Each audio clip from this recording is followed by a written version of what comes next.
नमस्कार। फ्लिपकार्ट पर अपने बिजनेस को आगे बढ़ाना चाहते हैं? तो चलिए आज हम फ्लिपकार्ट के प्रोडक्ट लिस्टिंग एड्स की दुनिया में गहराई से उतरते हैं। हम इस पूरे सिस्टम को स्टेप बाय स्टेप समझेंगे ताकि इसे ग्रोथ के लिए एक पावरफुल टूल की तरह इस्तेमाल किया जा सके। तो आज हम क्या क्या देखने वाले हैं। सबसे पहले हम बिल्कुल बेसिक से शुरू करेंगे। ये पीएलए एड्स आखिर हैं क्या। फिर हम देखेंगे कि ऑटोमेटिक कैंपेन्स कैसे शुरू करें। उसके बाद मैनुअल कैंपेन से अपने एड्स पर पूरा कंट्रोल कैसे पाएं। फिर हम स्मार्ट आरओआई कैंपेन की बात करेंगे और आखिर में इन सबको मिलाकर एक कामयाब एड स्ट्रैटेजी कैसे बनाएं, ये जानेंगे। ठीक है, तो सबसे पहले बुनियाद को समझना जरूरी है। ये एड्स आखिर क्या बला हैं और सबसे जरूरी ये दिखते कहाँ हैं, क्योंकि जब ये समझ आ गया तो इनकी असली ताकत भी समझ आ जाएगी। देखिए, हर सेलर के दिमाग में एक ही सवाल होता है ना, फ्लिपकार्ट पर सेल्स कैसे बढ़ाएं। और यकीन मानिए, प्रोडक्ट लिस्टिंग एड्स इस सवाल का सबसे सीधा और असरदार जवाब हो सकते हैं। तो प्रोडक्ट लिस्टिंग एड या पीएलए असल में हैं क्या। ये कोई ऐसे वैसे रैंडम एड्स नहीं हैं।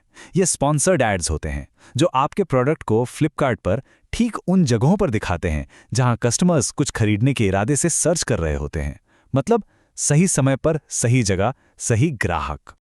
और इनकी पहुंच कितनी जबरदस्त है वो यहां दिखता है। सोचिए, आपका एड फ्लिपकार्ट के होम पेज पर दिख सकता है, सर्च रिजल्ट्स में सबसे ऊपर आ सकता है, ब्राउज पेज पर और यहां तक कि किसी और के प्रोडक्ट पेज पर भी। मतलब विजिबिलिटी की कोई कमी नहीं। तो चलिए अब पहले कदम की ओर बढ़ते हैं। अगर कोई फ्लिपकार्ट एड्स में नया है तो शुरुआत ऑटोमेटिक कैंपेन से करनी चाहिए। इसमें ज्यादातर मेहनत फ्लिपकार्ट का सिस्टम खुद करता है। इसे सेटअप करना बहुत आसान है। बस कैंपेन बनाने के ऑप्शन में जाकर पीएलए एड्स चुनें। एक नाम और डेली बजट सेट करें, कम से कम 300 रुपए। अपने प्रोडक्ट्स चुनें और सबसे जरूरी बात, कीवर्ड्स बिल्कुल ना डालें, बस कैंपेन लॉन्च कर दें। यहां मकसद कीवर्ड टारगेट करना नहीं, बल्कि डेटा इकट्ठा करना है। जी हां, एक शुरुआती ऑटोमेटिक कैंपेन का असली मकसद सिर्फ सेल्स लाना नहीं होता। उसका असली काम है आपके लिए कीमती डेटा इकट्ठा करना, ये पता लगाना कि आपके लिए क्या काम कर रहा है और क्या नहीं। जब डेटा आ जाए तो सबसे पहले प्लेसमेंट रिपोर्ट को देखिए। ये रिपोर्ट आपको बताती है कि आपका ऐड कहां सबसे अच्छा परफॉर्म कर रहा है। हो सकता है सर्च पेज के बीच में ज़्यादा अच्छा काम कर रहा हो। साथ ही ये भी पता चलेगा कि कहां पैसा तो खर्च हो रहा है पर ऑर्डर नहीं आ रहे। तो करना क्या है, जहां अच्छे रिजल्ट मिल रहे हैं वहां बिड बढ़ाएं और जहां नहीं वहां घटा दें। सिंपल। और अब आती है सबसे दिलचस्प चीज, सर्च टर्म रिपोर्ट। ये रिपोर्ट ग्राहक के दिमाग की खिड़की है।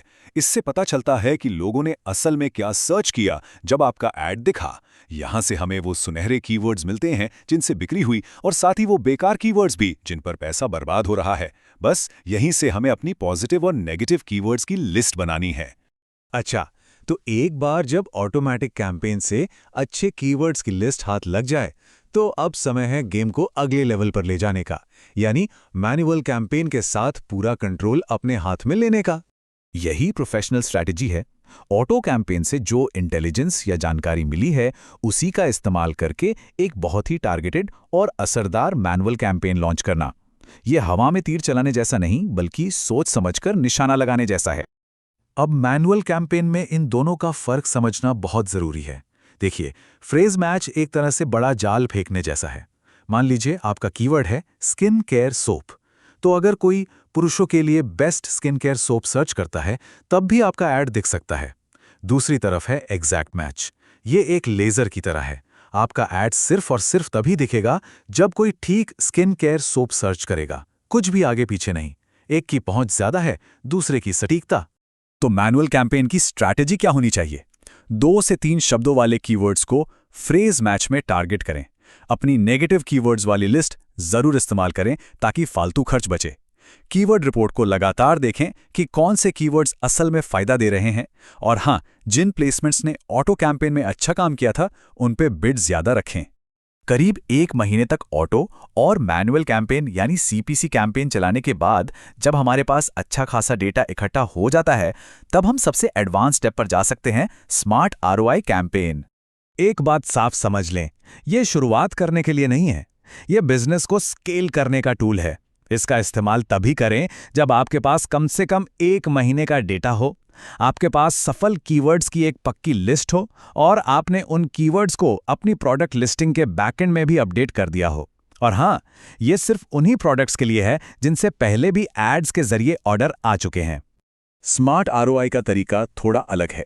यहाँ हम सिर्फ अपने बेस्ट सेलिंग प्रोडक्ट्स को चुनते हैं, फिर स्मार्ट आरओआई का ऑप्शन सिलेक्ट करके बजट सेट करते हैं। अब सबसे मज़ेदार हिस्सा, हम सिस्टम को बताते हैं कि हमें कितना आरओआई यानी रिटर्न ऑन इन्वेस्टमेंट चाहिए। मान लीजिए पहले 5 गुना आरओआई मिला था, तो अब हम 6 या 7 गुना का टारगेट सेट कर सकते हैं। और फिर सिस्टम सिर्फ क्लिक्स के लिए नहीं, बल्कि आपके प्रॉफिट के लिए काम करता है। चलिए, अब तक जो भी हमने सीखा है उसे कुछ सीधे साधे नियमों में ढालते हैं, ताकि एक कामयाब और लंबे समय तक चलने वाली स्ट्रैटेजी बन सके। पहला और सबसे अहम नियम है सही निवेश का।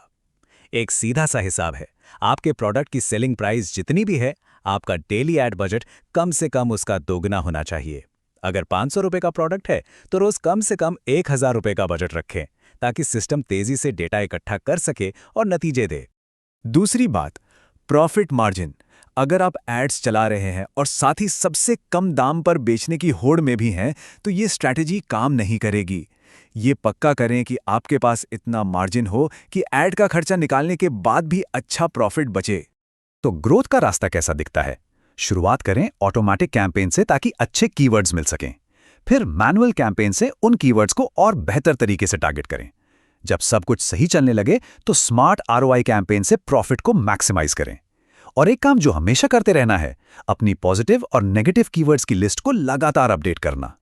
तो एक सिंपल ऑटोमेटिक कैंपेन से शुरू करके एक प्रॉफिट ड्रिवन आरओआई स्ट्रैटेजी तक पहुंचने का ये पूरा सफर किसी भी सेलर को फ्लिपकार्ट पर ग्रोथ के लिए एक बहुत मजबूत सिस्टम दे सकता है।